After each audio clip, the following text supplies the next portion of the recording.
اصل میں آج جو دنیا میں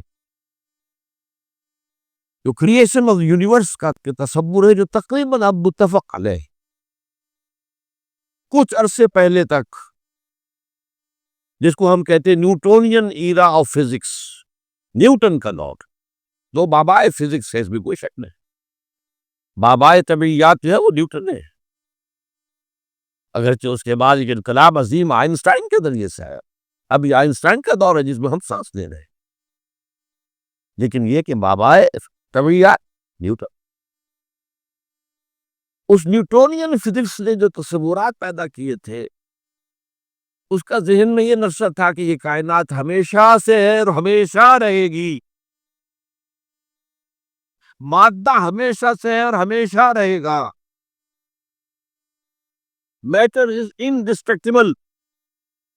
مادہ ختم ہو ہی نہیں سکتا، وغیرہ وغیرہ وغیرہ وغیرہ، ہماری تفصیل میں نہیں جا سکتا۔ آج ہمیں معلوم ہو گیا ہے، اور اس پر اجماع ہے تقریباً فزکس کا، اور کافی عرصے سے، this universe has a beginning, اب اس کو نام دیا گیا بگ بینگ۔ کتنے بلینز اور بلینز اگو، ایئرز اگو، ایک بہت بڑا دھماکہ ہوا تھا، بگ بینگ، اور اس سے کائنات کا آغاز ہے۔ اور نمبر دو، اس کا ایک اینڈ بھی ہے، الی اجل مسمى، جسے قرآن کہتا ہے، یہ کائنات ہمیشہ کے لیے نہیں، الی اجل مسمى، ایک خاص مدت معینہ تک بھی یہ رہے گی، اس کے بعد ختمہ ہو رہے ہیں، یہ ہمیشہ کے نہیں۔ تو بگ بینگ سے جو ایک نظریہ شروع ہوا کہ شروع میں کیا تھا،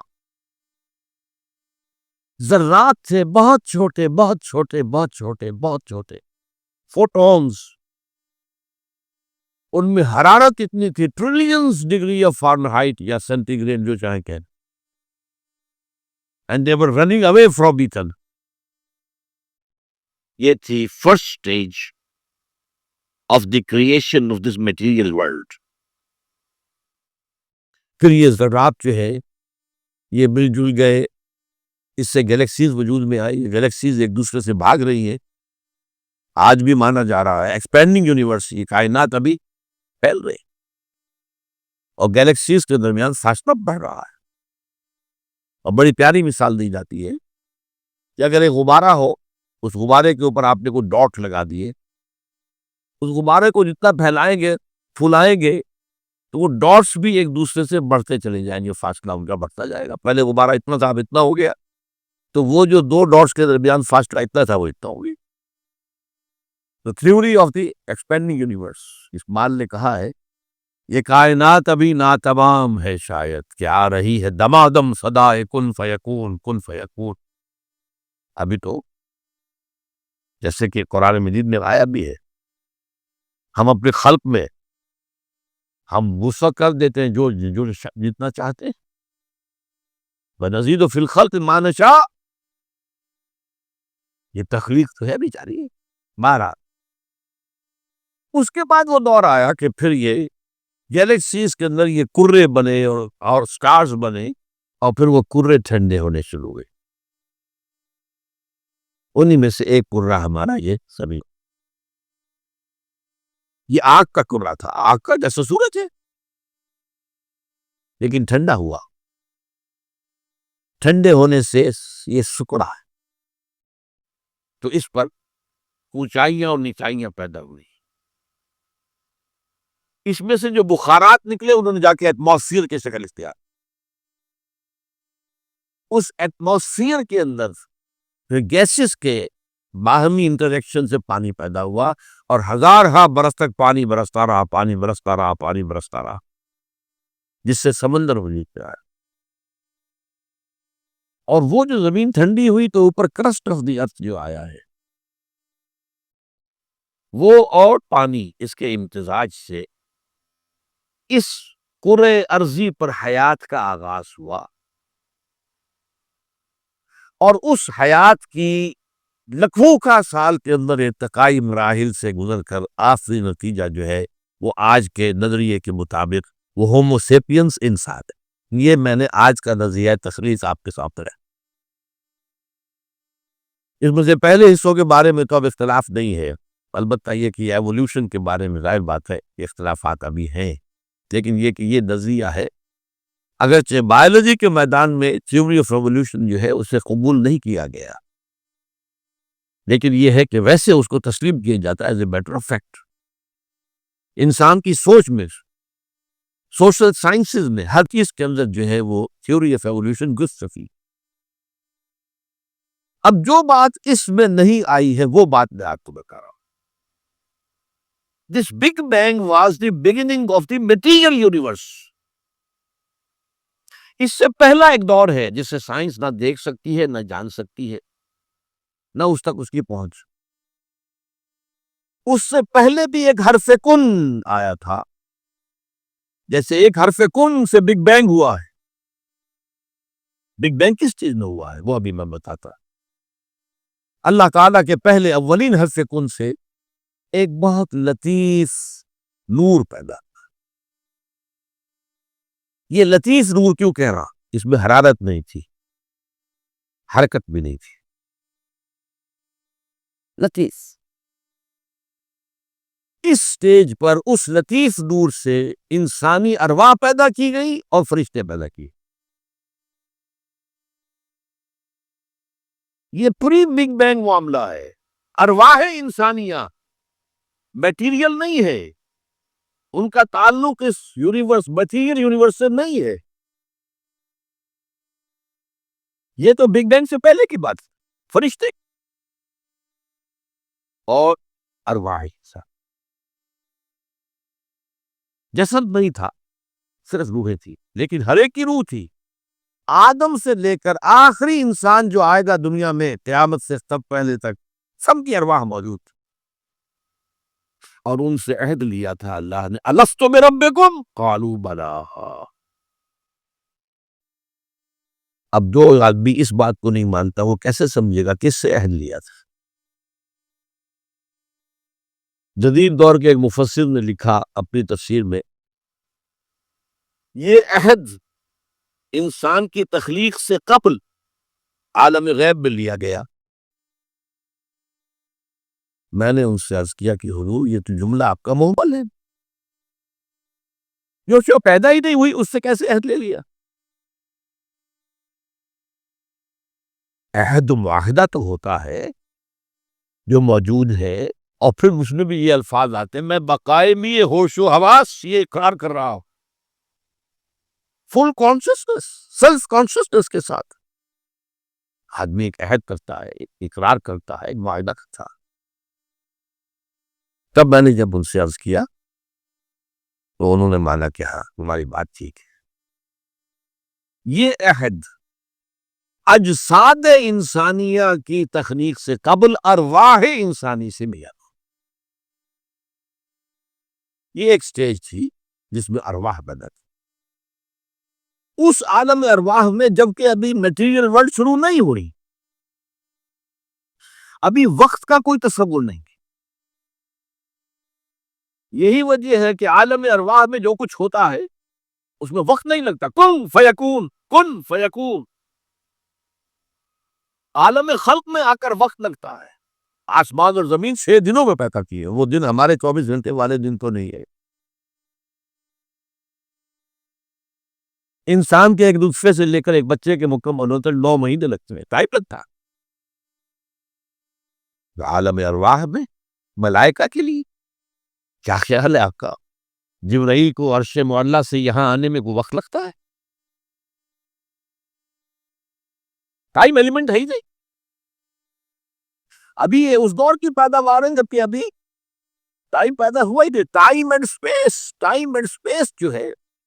یہ کانسیپٹ ہے بگ بینگ کے بعد کا۔ حرکت بھی ہے تو اسی کے بعد جو وقت کا تصور پیدا ہوگا، پاسنگ ٹائم۔ لہٰذا یہ ارواح انسانیہ پیدا کی گئی جبکہ ابھی میٹیریل یونیورس کی ابتدا نہیں ہوئی تھی، اور ان کو ایک کولڈ سٹوریج میں رکھ دیا گیا۔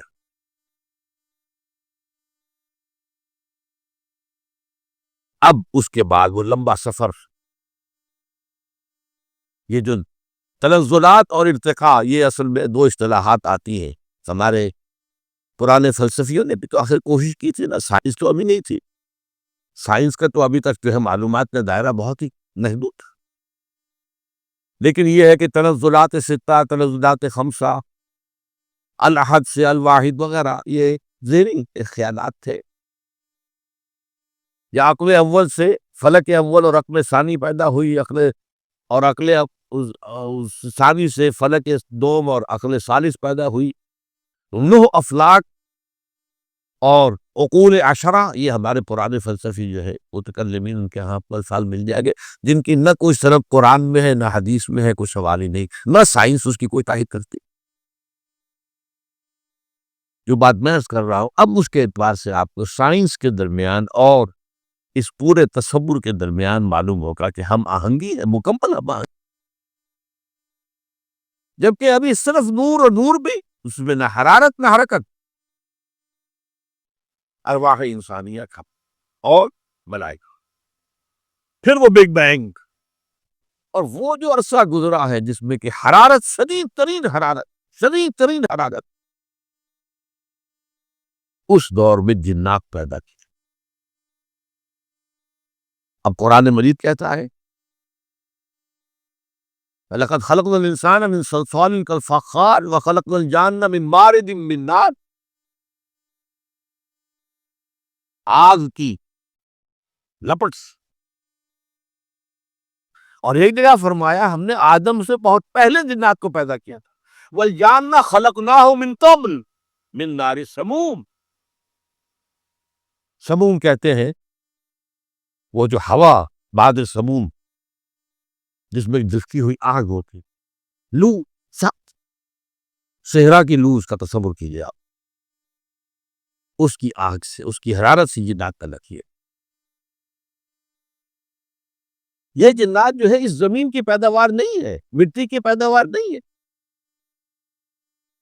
یہ ایک لطیف تر شے ہے ہم سے، مٹی تو انرٹ ہو گئی، آ گئی، اب مٹی سے بنے، چاہے وہ ایوولوشن کے لمبے پروسیس کے تھرو بنے ہیں یا یہ کہ ڈائریکٹ کریشن ہوئی ہے، لیکن ہے تو دونوں مٹی سے، قرآن بھی کہتا ہے مٹی سے اور سائنس بھی کہتی ہے مٹی سے، تو ہم نکلے کرسٹ آف دی ارتھ، اور قرآن بھی کہتا ہے وَجَعَلْنَا مِنَ الْمَاءِ كُلَّ شَيْءٍ حَيٍّ، ہر شے میں حیات جو ہے اس حیات کا منبع اور سرچشمہ پانی ہے۔ مادہ تخلیق جو ہے حیوانات ارضی کا، جن میں انسان بھی شامل ہے، وہ تو ہے مٹی، لیکن منبع حیات پانی، وَجَعَلْنَا مِنَ الْمَاءِ كُلَّ شَيْءٍ حَيٍّ، اور یہ سائنس کہتی ہے کہ سمندر کے کنارے پر، دلدلی جگہوں پر، وہاں کیا ہوتا تھا کہ ابھی پانی پیچھے ہٹ کے آئے، پھر پانی آ گیا ہے، پھر ہٹ گیا ہے، یہ تعامل چل رہا ہے، اور اس کے نتیجے میں وہاں وہ جو کیمیکل کمپاؤنڈز تھے، اس کے بعد آرگینک کمپاؤنڈز بنے، اس کے بعد اسی کے اندر جو ہے جو حیات کا درسمہ پیدا ہوا، ایک سیل امیبا، یہ ان کا کہنا ہے، میں اس وقت اس کی نہ تصدیق کر رہا ہوں نہ تردید کر رہا ہوں، جو بتا رہا ہوں آپ کو کہ دونوں کا ایک جو ہے بات متفق علیہ ہے کہ مٹی سے اور پانی سے بنے، اس میں کوئی اختلاف نہیں۔ اب یہ سلسلہ جو چلا ہے،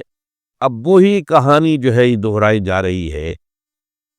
وہی ایک سیل سے رحم مادر میں بچہ پروان چلتا جو ہو سکتا ہے 9 ملینز آف ایئرز میں ہوا ہو، ایک جرثومے سے لے کر انسان تک کا معاملہ وہ رحم مادر میں 9 مہینے میں ہو رہا، the same process, single cell, اب اس کے یہ مراحل ہیں، تو زندہ تو ہے، نطفہ بھی زندہ، علقہ بھی زندہ، مضغہ بھی زندہ، ماں کی طرف سے آنے والا بیضہ بھی زندہ، مرد کے نطفے اور ماں کے بیضے سے امتزاج سے وجود میں آنے والا زائگوٹ نطفۃ الامتحان وہ بھی زندہ، لیکن جب 120 دن ہو جاتے ہیں تو اب یرسل الملک کا بعد اب وہ فرشتہ بھیجا جاتا ہے، وہ رحم مادر میں وہ روح، اس کی روح، میری روح جو وہاں تھی، وہ لا کر میری والدہ کے رحم میں وہ جو میرا حیولہ وجود میں آیا تھا اس کے اندر پھونکی گئی ہے، تب میں بنا ہوں، میرا وجود انسان شکل اختیار کیا۔ یہ ہے در حقیقت قرآن مجید کا جو حقیقت انسان